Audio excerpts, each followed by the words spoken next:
आपल्या वेळेचं आणि आपल्या सन्मानाचं आदर करणे तुम्ही नेहमीच हो म्हणतात का? तर तुम्ही दुसऱ्यांच्या स्वप्नासाठी किंवा आयुष्यासाठी जगत आहात मित्रांनो. बघा, आपण नेहमी असं म्हणतो का एखादा समोरचा आपल्याला काहीतरी गोष्ट विचारत असेल तर आपण त्यांना नाही सांगत नाही. पण तुम्हाला कोणी काही काम सांगितलं किंवा तुमची एखादी गोष्ट तुमच्याकडून मागितली आणि किंवा तुम्हाला एखाद्या ठिकाणी घेऊन जाण्यासाठी तुम्ही लगेच हो म्हण, कारण तुम्हाला असं वाटतं का तुम्ही त्यांना नाही सांगितलं तर ते तुमच्यावरती नाराज होतील, असंच वाटतंय ना? तर मित्रांनो, पण ते तुमच्यासाठी नाही तर त्यांच्यासाठी चांगलं आहे, तर तुमच्यासाठी ते घातक. जेव्हा तुम्ही एखाद्याला नाही सांगतात त्यावेळेस मित्रांनो, तुम्ही तुमची वेळ, ऊर्जा, शक्ती आणि संपत्तीही वाचवत आहात मित्रांनो. त्याचबरोबर तुम्ही वाचवलेल्या वेळेमध्ये जर चांगलं काम केलं, उत्कृष्ट काम केलं आणि ते तुमच्या ध्येयासाठी उत्कृष्ट असेल तर तुम्ही एक दिवस अगोदर ध्येयापर्यंत पोचू. आणि यामध्येच तुम्ही मित्रांनो स्वतःला विसरून चाललेले आहात.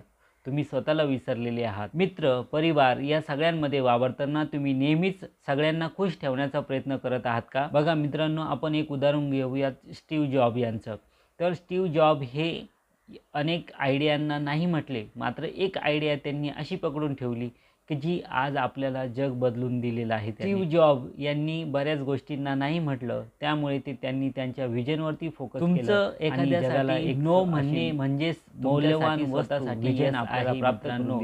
त्याचबरोबर एखादी गोष्ट जर आपल्याला पटत नसेल तर ती तुम्ही दुसऱ्यांसाठी खुश करण्यासाठी हो म्हणू नका. जर ती आपल्या दृष्टीने चुकीची असेल तर तसे मांडा, भांडण करू नका, मात्र ती स्पष्ट करून सांगण्याचा प्रयत्न करा. आणि नसतील ऐकत तर काही अडचण नाही, त्यांना सांगा डोंट वरी. पण तुम्ही जास्त टेन्शन घेऊ नका आणि सरळ त्या गोष्टीला नकार द्या आणि नकार द्यायला शिका. आणि आजपासून तुमचा टास्क असेल आयुष्यामध्ये, जेथे तुम्हाला वाईट वाटेल तिथे नो म्हणा. ज्या गोष्टी तुम्हाला थकवतील तिथे नो म्हणा. ज्या गोष्टी तुमची संपत्ती संपवत आहेत तिथे नो म्हणा. ज्या गोष्टी तुमच्या फ्युचर खराब करत आहेत त्या गोष्टींना नो सांगायला. ज्या गोष्टी तुमचं फ्युचर खराब करत आहेत तिथे तुम्ही नो म्हणायला त्याचबरोबर जर तुम्ही हो म्हटलं तर तुम्ही स्वतःला विसराल आणि स्वतःला विसरल्यामुळे तुम्ही तुमच्या बऱ्याच गोष्टी करू शकत नाहीत. आणि त्या जर नाही केल्या तर तुम्ही तुमच्या आयुष्यामध्ये स्वतःला माफ करू शकत नाही.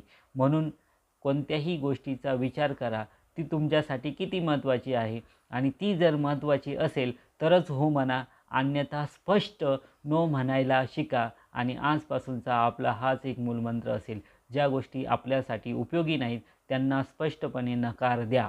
हा व्हिडिओ तुम्हाला आवडला असेल तर लाईक करा. जर तुम्हाला याच्यामध्ये काही शिकायला मिळालं, काय शिकायला मिळालं, कमेंट वाचून त्याच्यापासून शिकतील आणि ते पण नाही म्हणायला शिकतील. आणि हा जास्तीत जास्त शेअर केल्यामुळे ह्या व्हिडिओच्या माध्यमातून बाकीचे तुमचेही मित्र नो म्हणायला शिकतील. का ज्या चांगल्या गोष्टी असतील त्यांनाच हो म्हणा, हा एक अजेंडा ठरवून घ्या. थँक्यू.